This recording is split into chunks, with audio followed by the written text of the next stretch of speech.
নমস্কাৰ এই মুহূৰ্তত দিব বিচাৰিছোঁ ৰাজনৈতিক প্ৰেক্ষাপটৰ এটা অতিকে গুৰুত্বপূৰ্ণ খবৰ সন্মুখত উপনিৰ্বাচন আৰু তাৰ মাজতে দেখিবলৈ পোৱা গৈছে ৰাজ্যত ক্ৰমাৎ বৃদ্ধি পাইছে কংগ্ৰেছৰ শক্তি উপনিৰ্বাচনৰ পূৰ্বে শতাধিক লোকে যোগদান কৰিছে এতিয়া কংগ্ৰেছত আৰু এআইডিএফক মুখ্যম আঘাত হানি কংগ্ৰেছত বৃহৎ যোগদান কাৰ্যসূচী এআইডিএফৰ প্ৰাক্তন পঞ্চায়তৰ সভানেত্ৰীসহ শতাধিক লোকে যোগদান কৰিছে কংগ্ৰেছত আমি সবিস্তাৰে খবৰটো লৈ অহাৰ চেষ্টা কৰিম এটা ডাঙৰ খবৰ পলিটিকেল আপডেট এই মুহূৰ্তত ৰাজ্যত ক্ৰমাৎ বৃদ্ধি পাইছে কংগ্ৰেছৰ শক্তি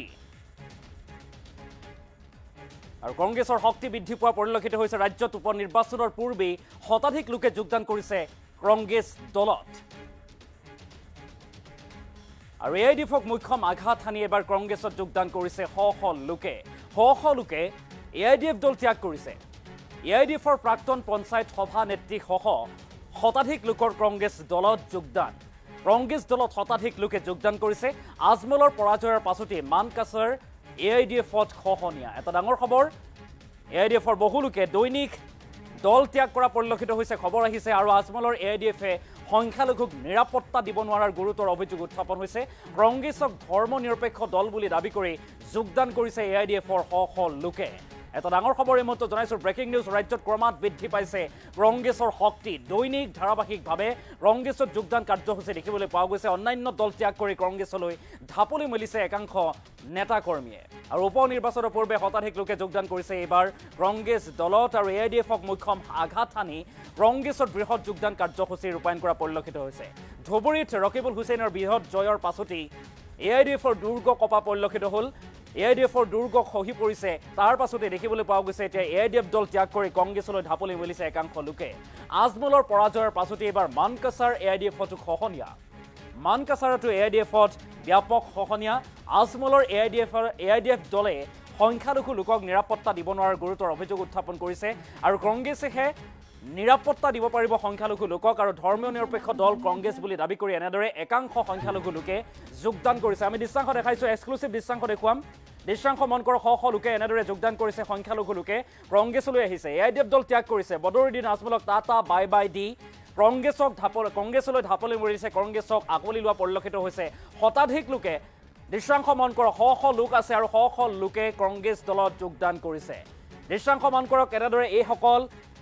এআইডিএফ দলৰ প্ৰাক্তন নেতা কৰ্মী আৰু এআইডিএফক মুখ্যম আঘাত হানি কংগ্ৰেছ দলত যোগদান কৰা পৰিলক্ষিত হৈছে দৃশ্যাংশ মন কৰক মানকাছাৰত দেখিবলৈ পোৱা গ'ল কালি নিশাৰ ভাগত এনেদৰে বৃহৎ যোগদান কাৰ্যসূচী কংগ্ৰেছৰ কেইবাগৰাকী শীৰ্ষ নেতাৰ উপস্থিতিত যোগদান কাৰ্যসূচী ৰূপায়ণ কৰা পৰিলক্ষিত হৈছে আৰু কংগ্ৰেছৰ শক্তি বৃদ্ধি পাইছে সন্মুখত উপনিৰ্বাচন বিধানসভা নিৰ্বাচন ২৬ৰ বিধানসভা নিৰ্বাচন আৰু তাৰ পূৰ্বে দেখিবলৈ পোৱা গৈছে ৰাজ্যত ক্ৰমাৎ বৃদ্ধি পাইছে কংগ্ৰেছৰ শক্তি আৰু কংগ্ৰেছে এই শক্তি বা বল প্ৰদৰ্শন কৰি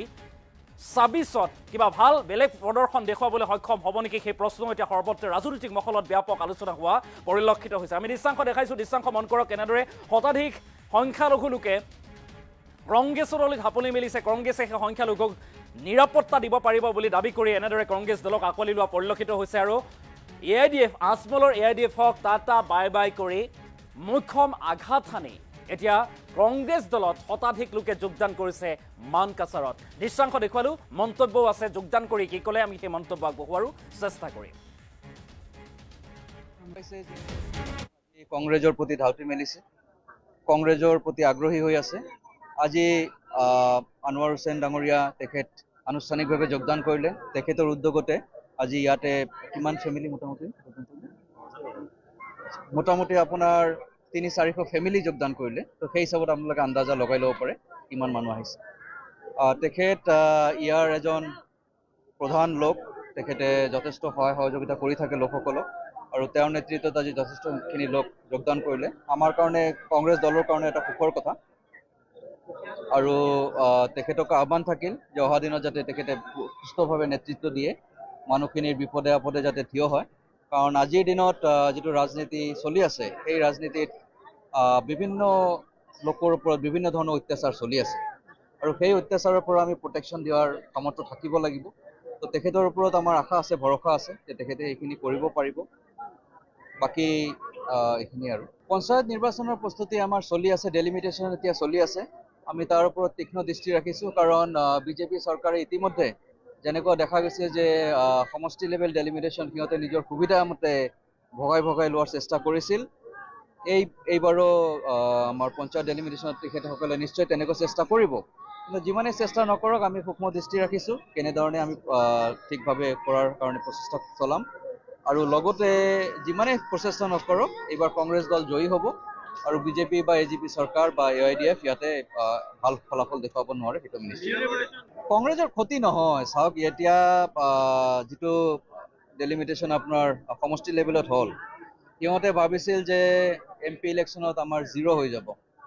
কিন্তু যিটো দেখা গ'ল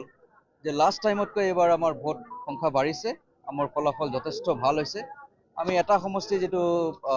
আমাৰ কৰিমগঞ্জ সেইটো পোৱাৰ আশা আছিল, সেইটো আমাৰ কিছু ভুলৰ কাৰণে হয়তো আমি এইটো হেৰুৱাব লগা হৈছোঁ, কিন্তু অভাৰঅল আমাৰ ৰিজাল্ট যথেষ্ট ভাল। ৰাইজ আমাৰ লগত আছে। এইবাৰ পঞ্চায়তত আমাৰ ৰিজাল্ট যথেষ্ট ভাল। এইবিলাক নিকৃষ্ট ধৰণৰ ৰাজনীতি, আমি কংগ্ৰেছ এইবিলাক ৰাজনীতি নকৰোঁ। চাওক, এতিয়া হ'ল যে অপৰাধীৰ কোনো জাতি ধৰ্ম নাথাকে। বিজেপিয়ে এটা মানে চিলেক্টিভ ক্ৰিটিচিজম কৰি আছে।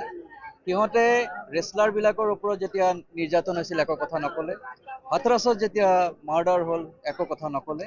যেতিয়া সেই লক্ষীপুৰত যেতিয়া মাৰ্ডাৰ হ'ল একো কথা নক'লে, নাৰীৰ ওপৰত অত্যাচাৰ